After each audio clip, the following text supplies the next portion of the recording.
Hey, Chloe. Did you know the motto of Detroit is "We hope for better things"? I guess so. Thank you. Is it, Is Jova? that actually true, Jova? I'm gonna check. I mean, why not? We hope for better things. That's okay, Chloe. I hope for better things too. Like a better game. So clever. Do you understand my gaming Well, humor? I was trying to stay subtle, but yes, that is what I meant, Teo. Thank you.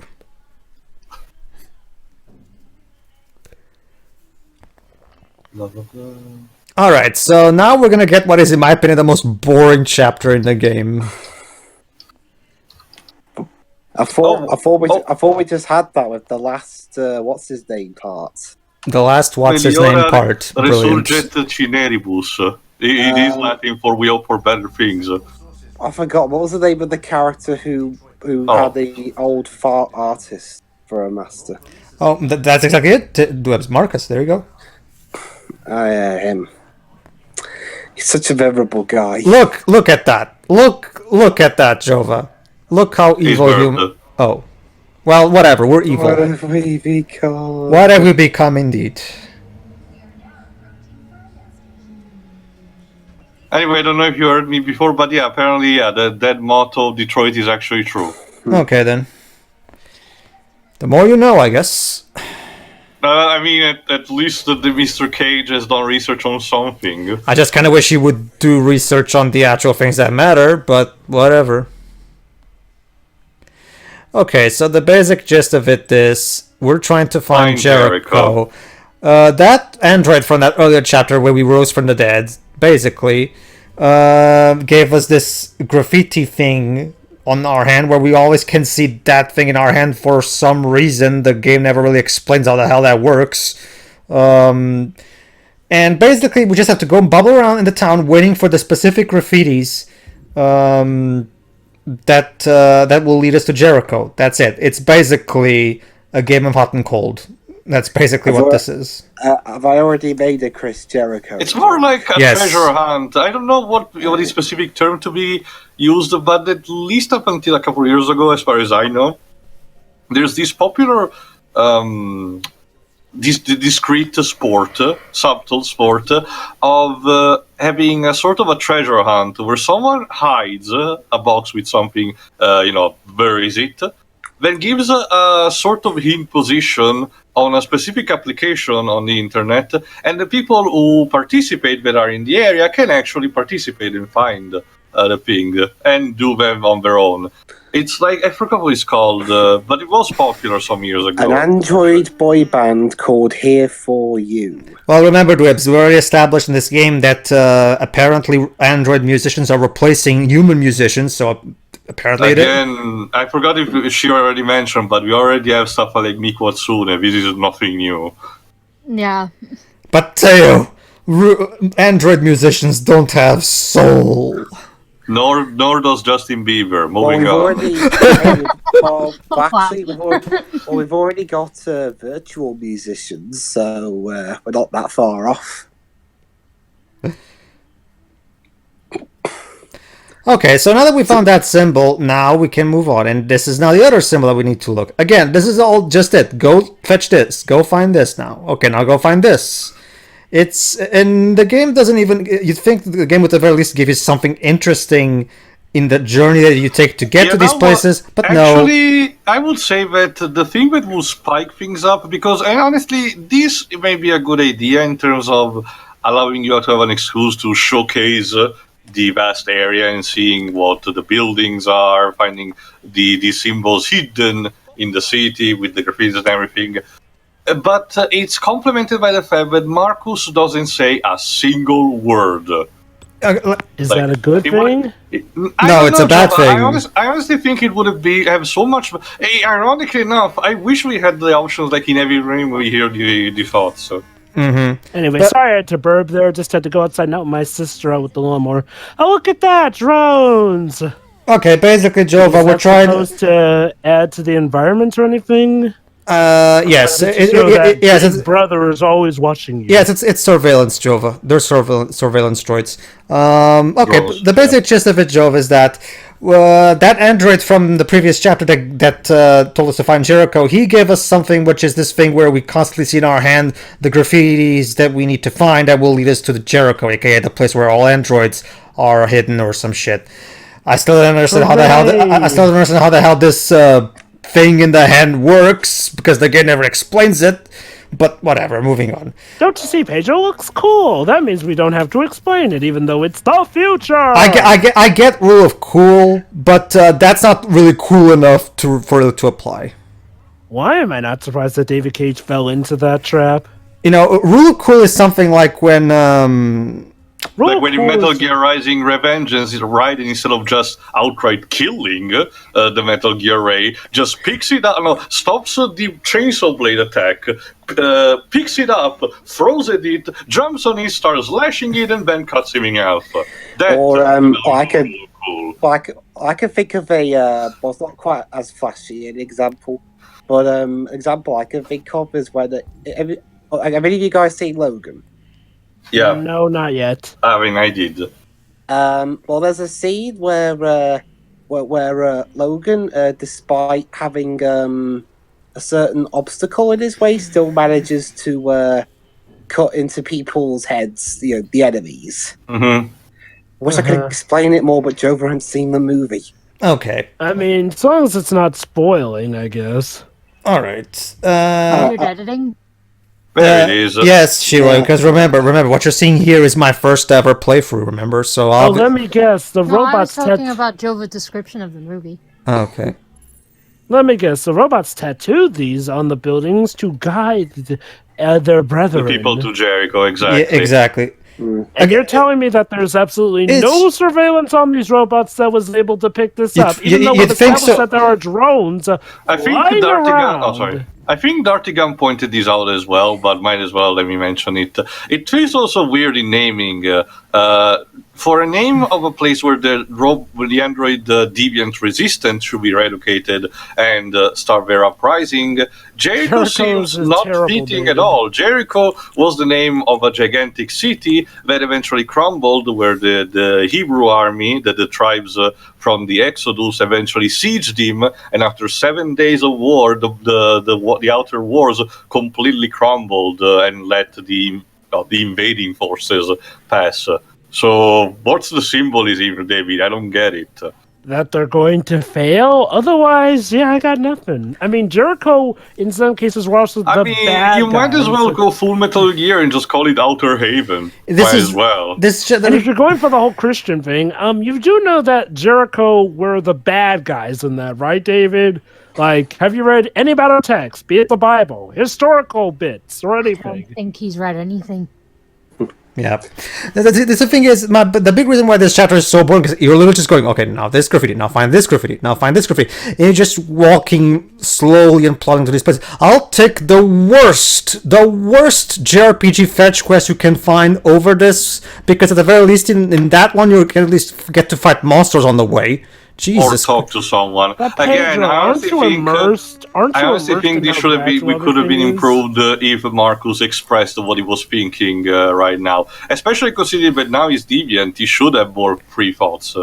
You know, it's ironic because, like, in a lot of cases, you'd think saying less is better. See, the problem. This is one of those cases where less words are bad. See, the problem is, too, I think David really took to heart the criticism that was towards the internal, because the problem with the internal thoughts in Heavy Rain is that if it was too obnoxious, I get it, but this not that. Remember, there was direct contradicting information in the internal thoughts. That's subtle. Every time you read Scott's thoughts in Heavy Rain, he was always talking about the killer in a third person, even though it doesn't make any sense for him to. Again, like it was lying to the player. Yeah. It was a bad idea. If you're gonna make the killer one of the playable characters, then you should remove the internal thoughts thing, or because otherwise it's just going to basically you can be forced to play. Let's just David needs to learn this basic rule, and I'm gonna get into this later when we get to the final parts of this game. David needs to realize something. David, if you have to lie insensibly and so frequently to the player in order to keep a plot twist secret, that should tell you that the plot twist is crap. Just saying. There's a good way to lie and there's a bad way to lie. Or when you're just bad at storytelling. Exactly. It's the build-up itself. Your twist can be of any quality, but if you don't know how to hide it, you're just a bad writer, simply put. Okay. I can't remember the name of it, but in one of the Perot novels, one of the best ways to show you lie. Yeah, basically, one of the best ways. You know, I have to explain this if you don't mind. Basically, this is Marcus's main gameplay mechanic. Basically, it's pre-construct. Basically, you use R2 to move across a certain path. There you go. See, you can't use this one because it would be too unstable. So let's rewind and see if you can find a better path. Wouldn't it be funny if you can still actually try to do that and he'll die? So unfortunately, Jova, we can't because the game will not allow us to use the bad path. Keep in mind, though, Joe, that these sequences were still mocap technically, so there is some hilarity in that. Okay. Instead, let's just go full Prince of Persia on this. So yeah, we're gonna take a cue from Prince of Persia, except it's all scripted, and we're going to go through here. Then hold on. Okay, let's try jumping from the wall into here. See what happens. Nope, it would be too. That doesn't look too stable. Anyway. Okay, maybe there's another thing we have to do. Okay, let's see. Maybe that pole over there? Let's see. You know, this would make for a good puzzle game if it weren't just a matter of literally just scanning to see which options will literally give you the answer. There's no risk of failure at all. No, there isn't. Yeah. Again, why not actually make this a puzzle? There you go, see? You have to go through here, and there we go. And now when you finish, it tells you to press the triangle to compute. And now it unlocks. Now you just press X to execute, and it just does it. There you go. Wow. That's the primary gameplay mechanic of Marcus. I hope you enjoyed it. But guys, remember, game overs are a failure of the game designer. Yes. Not to mention, with game overs, you make the players discontent, and we don't want that anymore. Except, No, the industry thinks we don't want that. Now, to be fair, I get off put by my constant failures in some games, but I don't think it's the game's fault. I just keep fucking up. It's not so much that. Okay, so here's the thing. It's also the opposite with giving a continuous sense of accomplishment without any risk or danger actually can have the opposite effect, being basically the equivalent of junk food or worse, drugs. Okay. Then let me.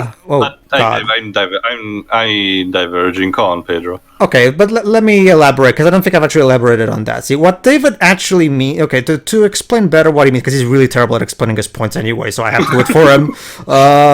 You should hire me to be at Quantic Dream to be the David Cage translator, because since I unlike most people, I can actually understand what he's trying to get at. I actually understand his gibberish. Not to mention, you have bought and played the game more than you should, so technically, even if you don't want, you're one of his best fanboys. Ain't that a sense of irony? No. Don't worry, Tira. I've come to terms with that.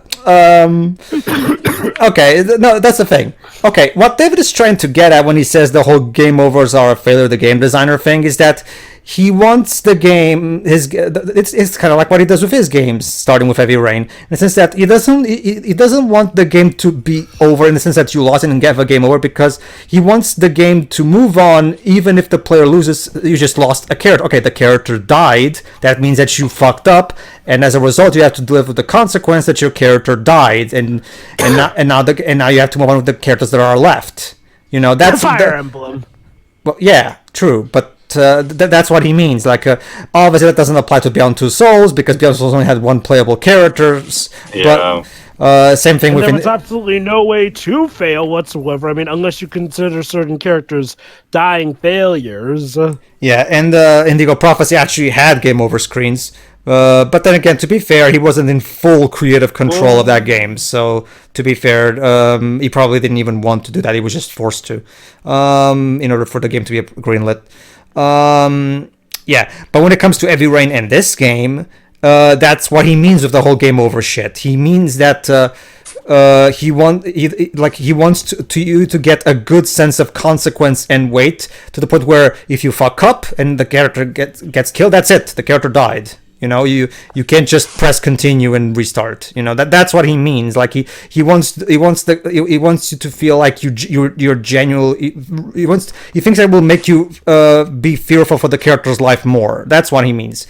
But the problem is that, again, that only works if you actually make it so that your choices genuinely have consequence. And here's a big thing, David. The problem is that since there's zero challenge in your games, there's very little. It's actually harder to fail than to succeed. Yeah, like, let me put it like this. I like seeing all the different endings, and I had to make such an effort to fail in the initial demo. Wait. You actually went out of your way to try and fail? Oh, yeah. No, I try everything. I mean, okay. You know, it's funny, Pedro, when you explain like that. It's so hard to fuck up. You know, Pedro, it's funny. When you explain what he actually says in that, it feels like he's a hypocrite then, because it feels like he can't even really practice what he preaches. Like, he says he wants us to fear about it, yet it's like he doesn't want us to fail still, considering how his games are practically impossible to fail. I mean, Heavy Rain actually did practice that more, since it was a lot easier for certain characters to die if you messed up. But ever since then, Beyond Two Souls, and then there's this, which... yeah, you have to go out of your way to fail. Yeah. I mean, some character deaths do kind of matter. The problem is that David still has a set story he wants to tell, so in the long run, the deaths... the two things clash with each other. Yeah, you can either have one or the other, David. Play Until Dawn if you want to see this kind of thing done a million times better. Until Dawn is entirely built around life and death, because it is a story about horror and potentially a slasher. It's a love letter to slasher movies of the 80s. So it's perfectly built around the fact that the character can die at any moment, but the story has to continue. So... also, I think there's one thing David doesn't have a grasp on how to actually pull that off. You know, there's another thing he doesn't seem to realize, is that unless you program your game to automatically auto-save as soon as a death happens, the player, if they really want to, can undo that by just, hard shutting off the game and all that. Well, Joe, but true, but the alternative would be to not allow the progress to save, and that would make the game so that you have to finish it on one sitting, and it's not really... No, Pedro. That's exactly my point. It's like, well, he doesn't seem to realize that there's a reason why games aren't like what he's describing, because it is literally impossible. Heck, even Fire Emblem, which is all about if a character dies, you have to live with it. Well, Until Dawn... hard resets the system. Also, yes, David, I played the Batman Arkham game. Sorry. Go ahead, Dubs. You know, looking at all this graffiti makes you wish I was playing Infamous Jet Set Radio. Or that. Well, it's a better comparison to Sony IP as well. That's the thing, Jova. Until Dawn does that fine, because the moment in Until Dawn, from what I've seen, apparently it has a much more cleverly designed auto-saving system that immediately registers your death, and you're not allowed to go back. You're not allowed. Basically, Jova, to give an example from a Primo streamer, Markiplier at some point fucked up, and he made it, since obviously with his future, he decided to restart the whole game because he was caring so much about the character that died that he wanted to restart the game just to save it. But right. Anyway, we're at our destination, the ship Jericho. You're gonna see one instance much later on where, because normally I let my first time actions play out. There was one where at the time that I thought was such bullshit, I undid it. And it doesn't come until much later, so it'll be interesting to get another look at that again. Yeah, that is another thing. It's like, well, there are times when, it's a fair loss, but even David falls into these pitfalls that he supposedly lambasts game developers for, since he has a lot of BS segments in his games, too. It's just this one option surrounding this particular character seems so vague. Find another way. We'll get to it, Shiro. Yes. God, What I'm talking about anyway, so. Yeah, I know. Remember, I recently your playthrough is right now being made public at the time of this recording. So, Jericho, the civilization of robots. You can easily die on your way to get there. Like, I get hiding it from secret, but man, it seems like newbies could easily be killed just by the rusting away of it. I know beggars can't be choosers, but seriously, you couldn't think of maybe a safer alternative to get to this? Detroit become human. Can you believe the excitement of this guy climbing walls and going upstairs? It's all very brown. Isn't it exciting, Dwibs? Actually, Shira, it really does fit the new generation. There's blue on the boat and orange on the sunset. But Pedro, you do that 80% of the time in Uncharted. Except in Uncharted, I actually do other cool stuff aside from going upstairs and climbing walls. Also, there are just a tad bit more color in those games. Just saying. Not to mention, And he's broken. It's a leap of faith. Not to mention, while we're doing that in Uncharted, we get some colorful dialogue banter between you and your partner anyway, so you're still being entertained while that's happening. In here, it's just dead silence, like Teo was saying earlier. How lucky that there just happened to be a water pit to jump into. It's a ship underwater. So that's the thing. Again, Marcus just climbed his way out of robot hell. I would love to hear what he's thinking, what his thought processes, his confusion, his preoccupations about the matter. If anything, I want to hear his emotions right now, David. Nothing. Come on. We got I'm playing nothing. ball with you. More interesting, traveling all this way if we did get in a monologue or something. Like, seriously, Like David the car journeys in Uncharted. Seriously, David has always loved to hear his characters talk. Why is it that perfectly the one time, functioning. Why is it that talk again. Why is it that the one time when actually hearing his characters narrate, he chooses, oh no, like it's not like we know what Marcus like in Prince of Persia World Within, like it feels so jarring in a situation where you want to hear this character talk or think, and the game doesn't allow that.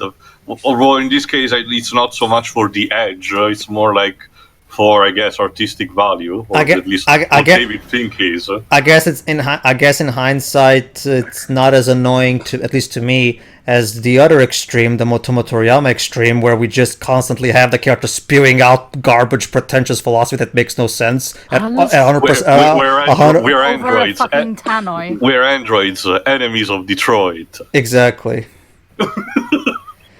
That's the thing. Like practically every line in 13.2 is nothing but pretentious garbage.